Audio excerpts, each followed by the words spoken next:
Marwari media आप देख रहे हैं। आज है 7 जून 2024 शुक्रवार का दिन और हिंदू तिथि ज्येष्ठ माह की प्रतिपदा है। नजर डालेंगे आज की बड़ी खबरों पर। शुरुआत करेंगे देश की सबसे बड़ी खबर के साथ। बड़ी खबर, मोदी सरकार के शपथ ग्रहण की गुरुवार को नई डेट सामने आई है। न्यूज एजेंसी ANI के मुताबिक मोदी 9 जून को शाम 6 बजे शपथ ले सकते हैं। पहले 8 जून को शपथ लेने की खबरें थी। सूत्रों के मुताबिक लोकसभा चुनाव में भाजपा के जीते सभी मंत्री इस बार भी रिपीट हो सकते हैं। हालांकि विवादों से जुड़े चेहरों के नाम मंत्री पद की लिस्ट से बाहर हो सकते हैं। फिलहाल बड़ी खबर यह है, नरेंद्र मोदी 9 जून को शाम 6 बजे प्रधानमंत्री की शपथ ले सकते हैं। यानी कि एनडीए लगातार तीसरी बार सरकार बनाने के लिए तैयार है। नरेंद्र मोदी तीसरी बार प्रधानमंत्री बनाने के लिए तैयार है। और बड़ी खबर आपको यह भी दे दूं, पीएम मोदी के शपथ ग्रहण समारोह में कई विदेशी मेहमान भी शामिल हो सकते हैं। बांग्लादेश से लेकर श्रीलंकाई पीएम तक कई देशों के नेताओं को न्योता भेजा गया है। आगे बढ़ते हैं, देश की एक और बड़ी खबर। लोकसभा चुनाव नतीजों के बाद सेंसेक्स में भारी गिरावट देखने को मिली थी। एग्जिट पोल वाले दिन मार्केट में काफी उछाल आया था, लेकिन नतीजों वाले दिन जैसे जैसे तस्वीरें साफ होती गई और बीजेपी बहुमत के आंकड़ों से दूर होने लगी तो मार्केट में हाहाकार मच गया। अब बड़ी खबर यह है, गुरुवार को कांग्रेस सांसद राहुल गांधी ने प्रेस कॉन्फ्रेंस कर इस मामले की जेपीसी से जांच कराने की मांग की है। प्रधानमंत्री मोदी और अमित शाह पर आरोप लगाते हुए राहुल गांधी ने कहा कि इस बात का जवाब देना चाहिए कि आखिर पीएम मोदी ने लोगों को निवेश करने की सलाह क्यों दी थी। अमित शाह जी ने लोगों को शेयर खरीदने के लिए क्यों कहा था। क्या विदेशी निवेशकों और बीजेपी के बीच किसी तरह की सांठ-गांठ है। राहुल गांधी ने कहा, यह शेयर मार्केट का सबसे बड़ा घोटाला है। 4 जून को पहले शेयर खरीदे, 1 जून को एग्जिट पोल आता है तो बीजेपी का इंटरनल सर्वे पार्टी को 220 सीटें दे रहा था। 3 जून को स्टॉक मार्केट रिकॉर्ड तोड़ देता है, 4 जून को स्टॉक मार्केट नीचे चला जाता है। राहुल गांधी ने कहा कि यह कोई न कोई घपला हो रहा है। हजारों करोड़ों यहाँ इन्वेस्ट हुए हैं, 30 लाख करोड़ का नुकसान हुआ है, रिटेल इन्वेस्टर का नुकसान हुआ है। यह हिंदुस्तान का सबसे बड़ा स्कैम है। आगे बढ़ते हैं, एक और बड़ी खबर। हिमाचल प्रदेश के मंडी में लोकसभा चुनाव जीतने वाली अभिनेत्री कंगना रनौत को चंडीगढ़ एयरपोर्ट पर एक महिला CISF कर्मी ने थप्पड़ मार दिया था। आरोपी महिला CISF कर्मी पर अब सख्त एक्शन लेते हुए CISF DG ने उन्हें सस्पेंड कर दिया है। आपने भी सोशल मीडिया पर यह थप्पड़ वाला वीडियो जरूर देखा होगा।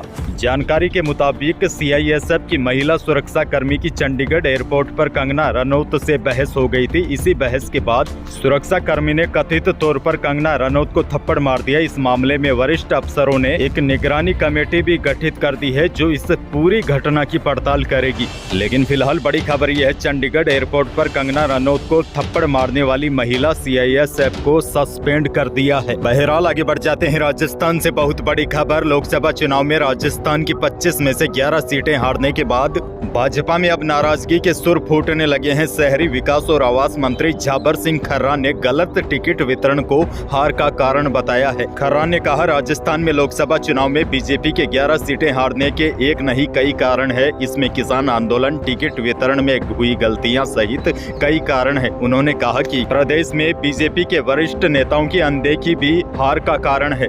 वहीं 2 दिन पहले मंत्रिमंडल से इस्तीफा देने के संकेत देने वाले किरोड़ी लाल मीणा को लेकर भी भाजपा में सियासत गर्म है। उनके संकेत पर खर्रा ने कहा है कि हम चाहेंगे कि किरोड़ी लाल मीणा मंत्रिमंडल में बने रहें, वह हमारे संघर्षशील नेता है। आगे बढ़ जाते हैं, एक और बड़ी खबर। राजस्थान में लोकसभा चुनाव परिणामों ने बड़े नेताओं के प्रभाव के पत्ते भी खोलकर रख दिए हैं।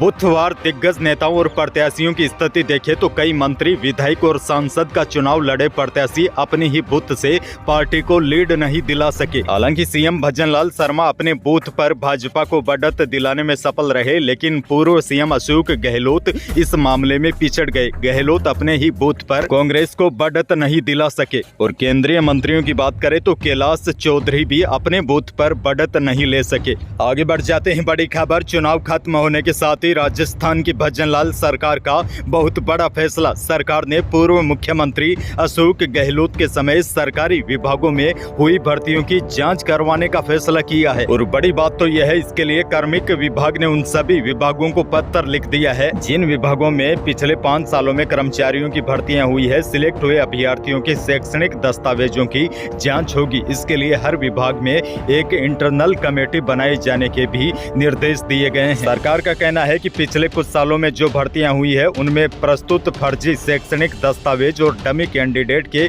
मामले सामने आए हैं, जिसकी वजह से कई लोगों ने फर्जी तरीके से नौकरियों को हासिल कर ली है। इस मामले में अब भजनलाल सरकार ने गंभीरता दिखाते हुए बड़ा निर्णय लिया है। सरकार ने पूर्व मुख्यमंत्री अशोक गहलोत के समेत सरकारी विभागों में हुई भर्तियों की जांच करवाने का फैसला किया है। यानी कि पिछले 5 सालों में जो भी सरकारी नौकरी लगे हैं उनके दस्तावेजों की जांच होगी। आगे बढ़ते हैं, देखिए सोने चांदी के भाव में तेजी मंदी का दौर जारी है। वायदा बाजार में तेजी के असर से जयपुर सराफा बाजार में तेजी देखी गई। चांदी 2400 रुपए बढ़कर 93,400 रुपए प्रति किलो हो गई। वहीं शुद्ध सोना 1,000 रुपए तेज होकर 74,750 रुपए प्रति 10 ग्राम पर आ गया और जेवराती सोना भी 1,000 रुपए महंगा होकर 70,000 रुपए प्रति 10 ग्राम पहुंच गया। और 18 कैरेट सोने के भाव की बात करें तो 18 कैरेट सोना 59,900 रुपए पर पहुंच गया। आगे बढ़ जाते हैं, मौसम से जुड़ी बड़ी खबर। राजस्थान में तेज गर्मी से परेशान लोगों को थोड़ी सी गर्मी से राहत मिलने की संभावना है, क्योंकि उत्तर भारत में एक वेस्टर्न डिस्टर्बेंस एक्टिव हो गया है, जिसकी वजह से कल शाम को उत्तरी राजस्थान के कई जिलों में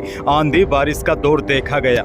खासकर गंगानगर, हनुमानगढ़, यहाँ पर धूल भरी आंधी चली और कुछ स्थानों पर हल्की बारिश हुई। और बीकानेर के भी कुछ इलाकों में, लोणकरणसर और आसपास के इलाकों में कुछ स्थानों पर हल्की बूंदाबांदी के साथ आंधी चली। और बताया जा रहा है उत्तरी राजस्थान के कुछ भागों में तो भयंकर तूफानी आंधी ने जमकर कहर मचाया। अनूपगढ़ और आसपास के क्षेत्रों में काफी ज्यादा नुकसान की खबरें हैं। वहीं देखिए बड़ी खबर ये भी है, नए पश्चिमी विक्षोभ के सक्रिय होने से बीकानेर, जोधपुर संभाग के भी कुछ भागों में 7 से लेकर यानी कि आज से लेकर 9 जून के दौरान तेज मेघ गर्जन के साथ हल्की बारिश होने की संभावना है। इस दौरान कई जगहों पर आंधी के झोंके भी देखे जा सकते हैं। 7 और 8 जून को बीकानेर और जोधपुर संभाग के कुछ भागों में दोपहर के बाद आंधी और हल्की से मध्यम दर्जे की बारिश की गतिविधियां देखने को मिल सकती है। हालांकि यह सिस्टम हल्का है, उतना मजबूत नहीं है, फिर भी राहत की बात यह है, इस सिस्टम की वजह से प्रदेश के अधिकांश भागों में तापमान 45 डिग्री से नीचे ही रहेगा। आगे बढ़ते हैं, राजस्थान में अनाज मंडियों के भावों की बात करें तो बीकानेर की मंडी में सरसों का भाव रहा है